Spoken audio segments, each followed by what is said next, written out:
So today's lecture is going to be one where we're going to look at Aristotle and then we're going to look at Plato. And essentially, throughout our discussion of both Aristotle and Plato, we're going to be juxtaposing both of these philosophers because many times in the CSS Political Science paper, you often get questions in which you are asked to compare and contrast the philosophies and the writings of both Plato and Aristotle.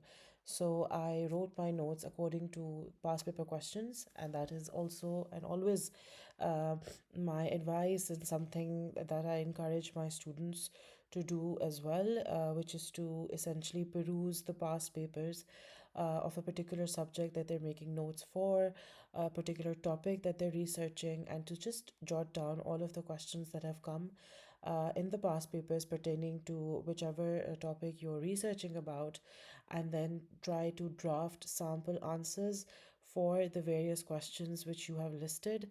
And when you have sample answers for five, six, seven different questions pertaining to a particular topic, you would therefore automatically have a solid key of notes available for you with respect to a particular topic. Anyway, coming back to Aristotle, he essentially classified his government according to two different metrics. One was quantitative, and when we talk about the quantitative classification of a government, he was essentially talking about the number of sovereign powers. And the second classification was according to the qualitative metric, which was essentially about the purpose of power, which is yielded by those who are in power. Keeping these two metrics in mind, he categorized types of government into three different types of government: monarchy, which was essentially based on tyranny; aristocracy, which was based on oligarchy; and a constitutional government system, which was a polity, which is something that we know of today because it is similar to democracy. He also enunciated about a theory which was called a theory of cyclic change with respect to the government, and essentially he spoke about how in the beginning you have a kingship where power resides within a few and power is pure, and this then becomes or transforms into a commonwealth with a constitution, and then into oligarchies, then into tyrannies, and then into democracy, which is caused by a love of gain for by rulers. So this notion of cyclical change within governance is also something you'll see with the writings of Marx or the Hegelian spirit, and even Ibn Khaldun's Asabia. So when you are writing your answers for political science, it's always good to add in different philosophers and constantly keep comparing and contrasting one philosopher with another, because this will help you fetch extra marks in your answer and will help deepen your understanding of a political philosopher as well. Another principle that he spoke about was the principle of golden mean and the best practicable government. And this was based on Nicomachean ethics, which was leaning towards one path, which is essentially disapproved.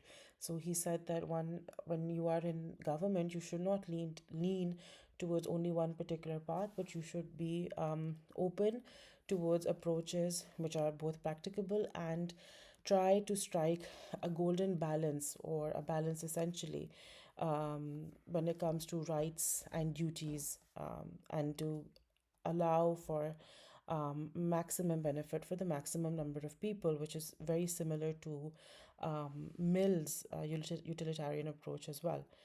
There's a lot of critique of Plato when it comes to his theory of government. I have enunciated and listed 10 different points. These points are about how his theory of government doesn't cover all forms of government, it just covers three different types.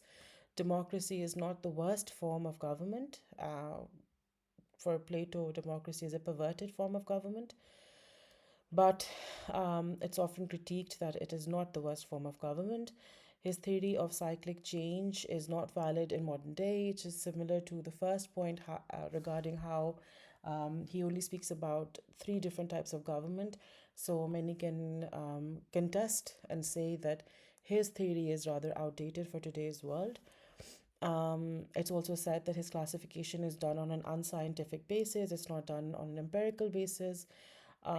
His ideas have largely built upon Plato's classification because remember, Aristotle was a student of Plato, but many say that although it is nothing more than just built on Plato's classification, nonetheless it's a bit more realistic compared to Plato. Plato's was a lot more theoretical. His study was based on 158 constitutions of the ancient world. Those constitutions don't really exist today anymore. So, again, the question comes back to the relevancy of his classifications in today's world. Sir John Steele said that his times were based on city states only. City states used to exist in Italy, in Rome, and they don't really exist anymore. So we are again going back to the whole concept of relevancy. The eighth point talks about how there is no place for limited monarchy, and doesn't talk about his theory doesn't talk about a unitary system of government, a presidential system of government, a parliamentarian system of government, or a federal system of government as we see today. His classification is rather arithmetical and it's not organic or qualitative, it's more quantitative. And his fundamental concept largely is valid till the 19th century and is rendered quite invalid or irrelevant for the 20th and the 21st century. Now, at this point, it's important for you to be cognizant of Plato's classification because it is on this classification and the basis of this classification upon which Aristotle developed his own classification. So, Plato's three states were basically of perfect, imperfect, or no knowledge. And for him, the three different types of government or governmental systems were A, a monarchy, B, an aristocracy, and three, or C, a modern democratic system. Um, but the only difference is that Plato's second ideal state was Aristotle's first ideal state. You can go back here and you can compare it. Then there's another political writer, Leocock, and he also studied the classification systems of Aristotle and Plato, and he came up with his own classification system of governments. First was evolved and enacted, second is written or unwritten, and the third is rigid and flexible. It's often said that Leocock's classification is a lot more relevant to today's time. Um, Instead of or rather than Plato and Aristotle's. But whenever you are critiquing Aristotle's system of governance, just bear in mind that although his writings might be largely irrelevant, they are still the foundational stones, the bedrock upon which other philosophers and writers such as Leocock got their inspiration and were then able to expand the ideas and make them more relevant. So, the writings of Aristotle and Plato therefore continue to remain important in today's world. Now, in the CSS exam for political science, you will often see a question in which you are asked to write about how Aristotle was a great but an ungrateful student of Plato. I've written down 10 reasons and 10 points which you should include in your answer. And these points essentially talk about how Plato abolished marriage, although Aristotle then valued family as a basic unit. So then the second point talks about how Plato said only guardians can reproduce. Plato had a whole philosophy of the philosopher king, right? And the philosopher king were the best men and those residing in the upper echelons of society. Aristotle didn't believe in that. Thirdly, Plato said that law is subordinate to discretion of the philosopher king, whereas Aristotle said that law is indispensable to good governance. So he did not make it the jurisdiction of this philosopher king alone.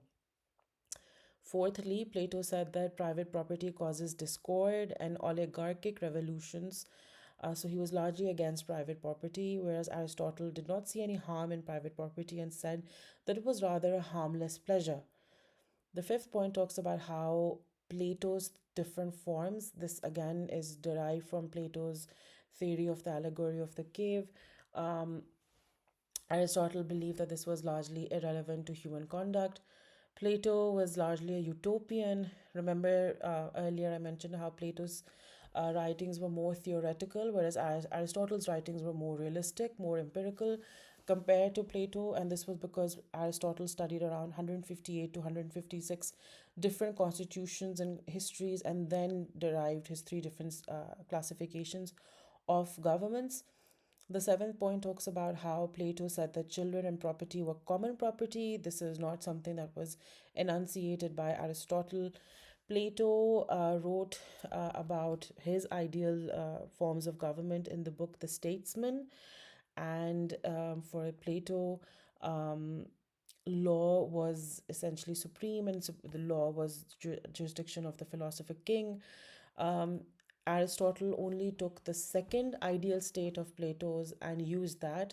The other two states he did not make use of because he did not see any benefit in them.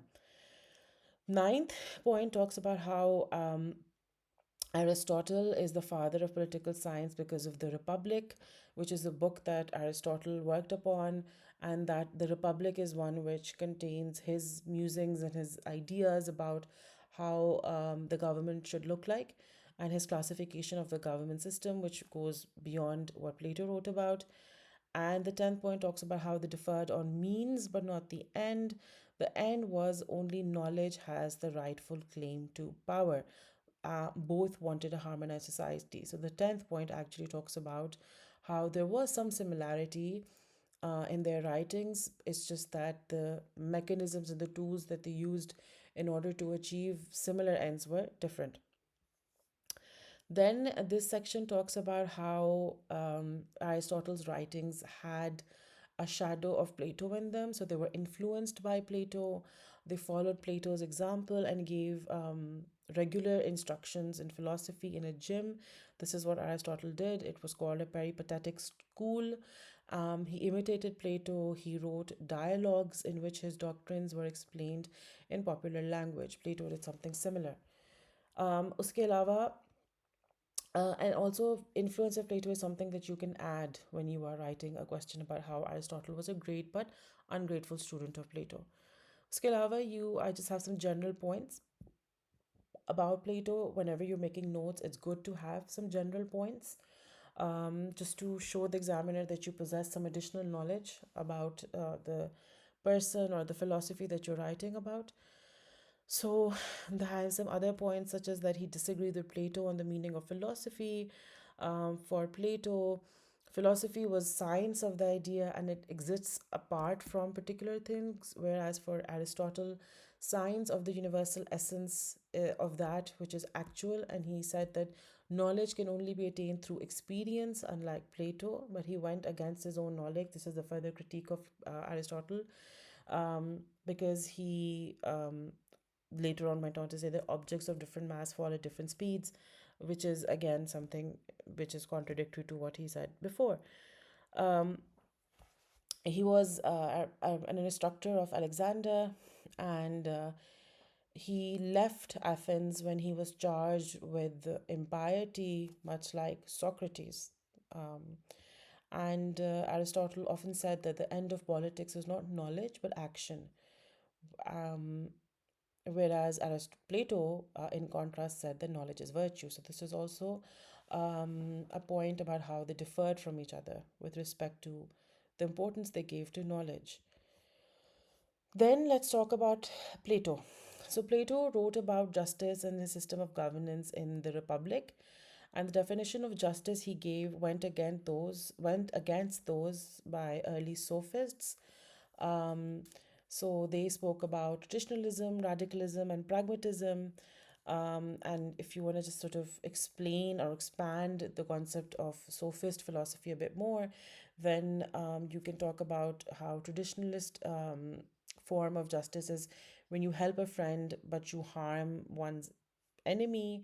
Radical justice is when you work in the interest of the sovereign, and the pragmatic system of justice is rather artificial and conventional. It is the child of fear. It's when you act right because you're afraid of being punished. Um, Plato said that the state is a magnified individual. So he likened the pieces and the parts of the state like a human body has different pieces and parts that fit together. This is also something that the functionalist school of thought in sociology talks about. So, those who have taken or are going to take sociology can then compare Plato with, for instance, Auguste Comte or Durkheim, and they speak about something similar. So anyway, the each class in society is akin or similar to human organ and is divided into three different parts: the guardians, the warriors, and the artisans. Justice is internal, it relates to the soul, so it comes naturally to human beings by virtue of being a human being. And there are three faculties of an individual: reason, courage, and appetite. And these three different faculties correspond to the three different classes in society: the guardians, warriors, and artisans. And the proper interrelation between these three organs is justice. So, courage and appetite are and they must be under reason. So, reason is something that corresponds to the guardian classes, courage corresponds to warriors, and appetite or desire corresponds to the artisans. Each class in the state has specialized duties and must not interfere with one another. Again, this is something which is similar to the functionalist school of thought. Executive affairs or administration of a large country should be divided. It is the duty of each class to do justice and protect its right. Justice means service to humanity, according to Plato. Universal justice should be given, not just legal justice. So his concept of justice was quite wide and overarching. It was not just constrained to the courts or the judicial system. His ideal state was essentially based on justice. Justice to him was a fundamental right. We then talk about some critique of Plato. These are some points. Let's start with them. So, the first point talks about how Plato focuses more on duties and not enough on rights. Unrealistic to divide modern society into three classes only. His system was rather rigid. It was based on functional specialization, which essentially means that human beings, when they're born, they naturally belong to one of the three classes and they spend their whole lives in that class, and each man is destined or rather predestined to perform one function only, and he will then specialize in that function. So this was rather rigid. It was impossible for a ruler not to interfere in subjects' affairs. He talked about how rulers should not micromanage a society, but this was quite unrealistic. His justice with communism of property and wives was a little problematic because he said that property and wives belong to everyone. So he had a rather communist ideology when it came to justice pertaining to property and wives. This is not something that Aristotle believed in, which is something that we just did a little while ago. So you guys should remember that. He concentrates the right of government to the philosopher king only. So the philosopher king is somebody who is taught differently. It's basically a group of people who are taken from society. They're given specialized education. They are brought up with the aim of then one of them being chosen to rule over society. So they are like above society in a way. He mixed morality with law. He told people to concentrate on growth of one element, such as appetite, courage, or reason, and then to spend their whole life focusing on that or specializing in that function. He was rather contradictory because he advocated for classes and then he also spoke about rule by one class only. He was not flexible in his approach primarily because he confined people to specific classes and specific jobs. So, again, he was very rigid. Then, Professor G.H. Sabine, in his book History of Political Theory, says about Plato: the theory of the state in the Republic culminates in the concept of justice. So, the purpose of Plato's book, The Republic, is to ensure justice. Plato treated justice as the bond that holds society together. It is the true principle of society and social life. It's the essence of society. Failure to provide justice will only disintegrate society. The philosopher king has to take every care to provide justice, and the Republic is called a treatise concerning justice. And by elaborating the doctrine of justice, Plato wanted to combat the false notions that the sophists had spread prior to him starting his book and his writings, essentially. The ideal state for Plato is the highest manifestation of morality, which is goodness and being good. Justice is one of the four virtues of a good community, and he was referring to Greeks when he said this. And the four virtues essentially were wisdom, courage, temperance or self-control, and justice, with justice being the most important. Wisdom was When he spoke about wisdom, essentially was about deliberation, which is a rare quality possessed by a small number of people, essentially the guardians. Courage, according to Nettleship, is not just in the battlefield, but the preservation under all circumstances of a right opinion. By courage, Plato means firm belief and conviction. Temperance. Temperance is about the human soul being composed of superior and inferior parts. Inferior parts must submit to the superior, just like classes in society, but based on agreement. Justice. To perform nature ordained duties and to not interfere in the work of each other. So, the work that nature has essentially intended for us to do, the physical and the mental work, it is again referring to sticking to one specific duty or one specific class. Plato said that the absence of specialization was the prime cause of disunity amongst citizens. And he had a rather architectonic nature of justice, which essentially means that justice operates as a restraint upon a person's or a man's desire and his capacity. This was a comment made by the writer Michael Foster. Further critique of Plato: he assumes that there will be harmony within classes. He says that harmony will be there if everyone exercises self control, but that is a moral obligation, not a legal one. Plato did not elaborate upon legal principles. The writer Barker says that the justice of whom Plato speaks is not really justice at all. Plato has blurred the distinction between moral duty and legal obligations. Legal obligations are concerned with external values, moral duties with the ideas which lie behind rules, and the ideals which lie behind order. The guardian class will exercise hegemony over society. For Plato, subordination of one class to another is the cause of unity. However, equal share in the affairs of the state is the cause of unity today, and he does not give enough importance to the individual. Let's speak a bit more about Plato. He saw the execution of Socrates and he wrote about it in his book An Apology. And the trial of Socrates was essentially held because he spoke against corrupt democracy. He also witnessed the Spartan oligarchy after the end of the decade long Peloponnesian War, and he took an oath to materialize his master's proposition, which was that knowledge is virtue. He wrote about the ideal state where everything that might hinder the ideal state was to be abolished. This included stuff such as private property, marriage, law. He said that no law is mightier than the knowledge.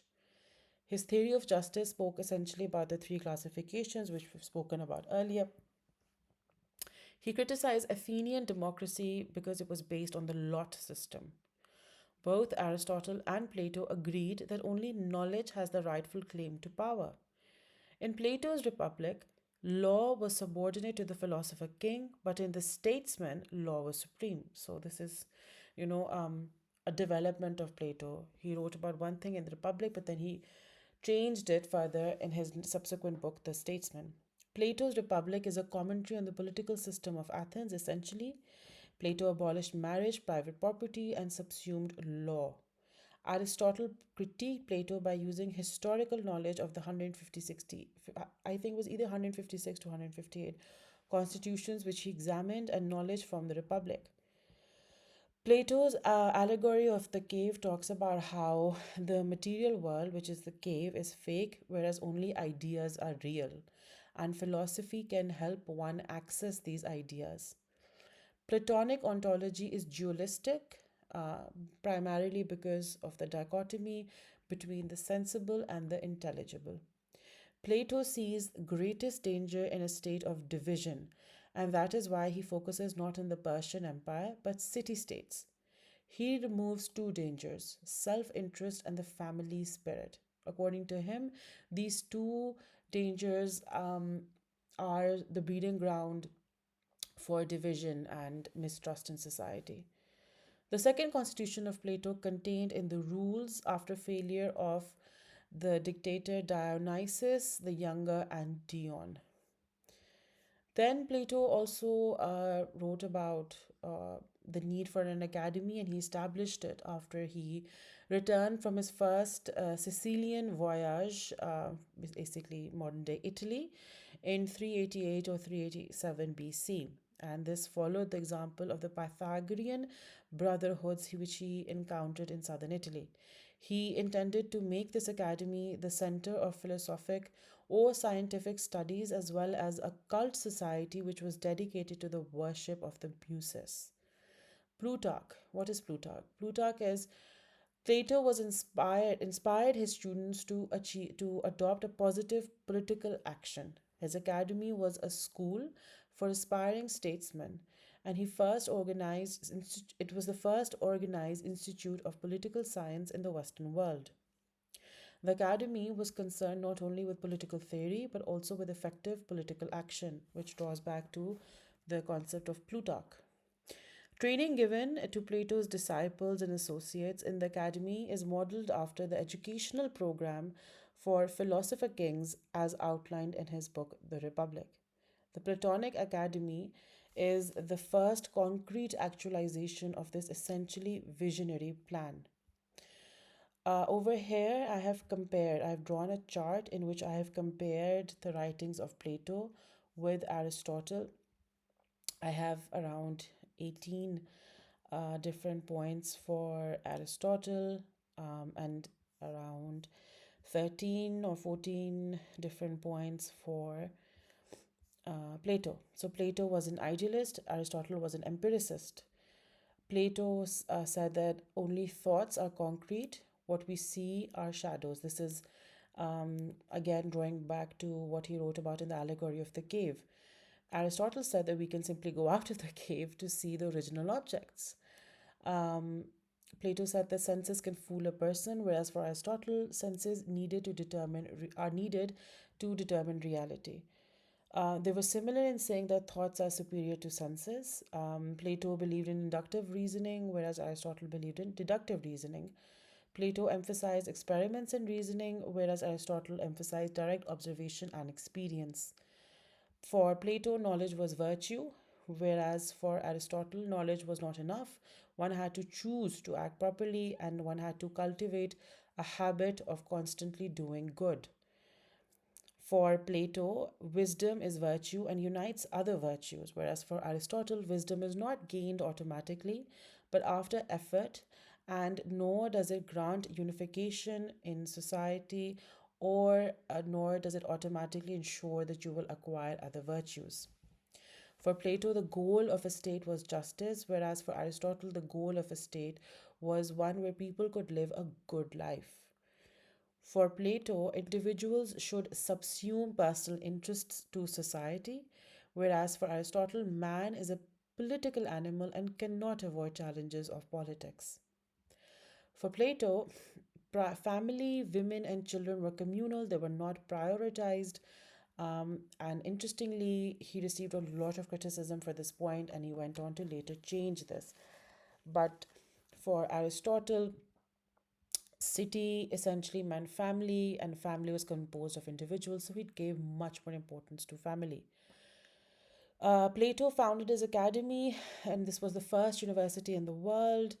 Um, Interestingly, when Plato died, Aristotle was not appointed head of academy, and Aristotle also believed that Plato's ideal state went against human nature and would not be able to achieve its goals. Plato opposed Spartan oligarchy of his time and established his academy after the Peloponnesian War. For Aristotle, Plato's second ideal state was his first, and the second ideal state was enunciated by Plato in his book, The Statesman. Um, Plato also abolished marriage and he was against private property. He said that both of them create imbalance. Whereas for Aristotle, private property was harmless and family was the basic unit of society. And for Aristotle, law was necessary. Now let's look at Plato's concept of the ideal state. This was um, something that we have already looked at before, and it's just a repetition. And essentially, this is about how, remember, we did this a little earlier. This is about how society is essentially divided into three different classes. And society, one person, if they're born a certain way, then they will have to spend their entire life uh, essentially belonging to that particular class. And the state is divided into three different body parts, and all the parts are connected, just like the parts in a body are connected.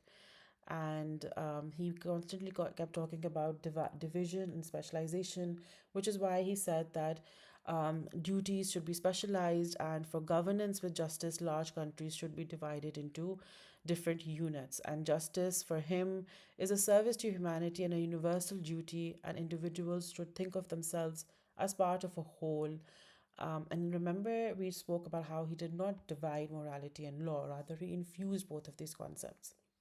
So now let's critique Plato and see what the issues were with his theory of justice.